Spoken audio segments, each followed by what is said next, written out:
చూస్తున్నటువంటి మిత్రులు మన ఛానల్ మీద కొంత ఈ దుష్టశక్తుల ప్రభావం ఎక్కువ పడ్డది. ఈ ఏమంటారు చేతబడి చేస్తూ అంటారు చూసినామా, వాళ్ళ ప్రభావం ఎక్కువ పడ్డది. బ్లాక్ మ్యాజిక్ చేస్తారు మన మన మన ఛానల్ మీద. వరుస పెట్టి రిపోర్ట్లు కొట్టుడు ఈ వ్యవహారం చూస్తారు. మీరు ఒక వారం 10 రోజుల నుంచి చూస్తుండొచ్చు. ఎప్పుడైతే మన ఛానల్ ఒక డ్రాస్టిక్ ఇట్లా లేస్తూ ఉంటుందో వెంటనే ఒక దుష్టశక్తుల సమూహం అంతా కూడా మన మీద పడుతూ ఉంటుంది. మీరు వారం 10 రోజుల నుంచి చూడండి, మొత్తం డ్రాస్టిక్గా డౌన్ అవ్వకుండా వస్తూ ఉందన్నమాట. ఇవన్నీ ఏంటంటే ఒక రిపోర్ట్ల వ్యవహారం నడుస్తూ ఉన్నది. దయచేసి చూసే మిత్రులు లైక్ చేయండి, షేర్ చేయండి, అలాగనే ఒక 10 మందికి తెలియజేసేటువంటి ప్రయత్నం చేయండి. మనము చాలా విషయాలను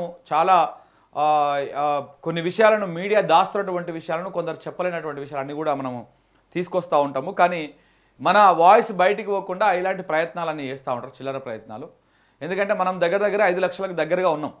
ఇంకొక 500 మంది సబ్స్క్రైబర్స్ వస్తారంటే మనం 5 లక్షల మందికి దాటుతాం.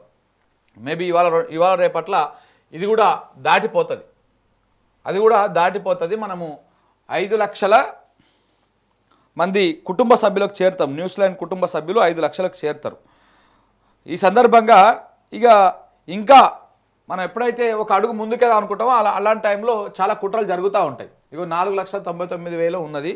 4,99,500 మంది సబ్స్క్రైబర్స్ అయినారు. ఇంకొక 500 మంది వచ్చినట్టే మనం 5 లక్షలకు వెళ్తాం. ఈ సందర్భంగా రకరకాల ప్రయత్నాలు చేస్తూ ఉన్నారు. అన్నీ అధిగమిద్దాం, ఏం ప్రాబ్లం లేదు. కాకపోతే చూసేటువంటి మిత్రులు కొంత లైక్ చేయండి, షేర్ చేయండి, కొంత 10 మందికి తెలియజేయండి. దానివల్ల మళ్ళీ మన ఛానల్ రీబూస్ట్ అయ్యేటువంటి అవకాశం ఉంటుంది.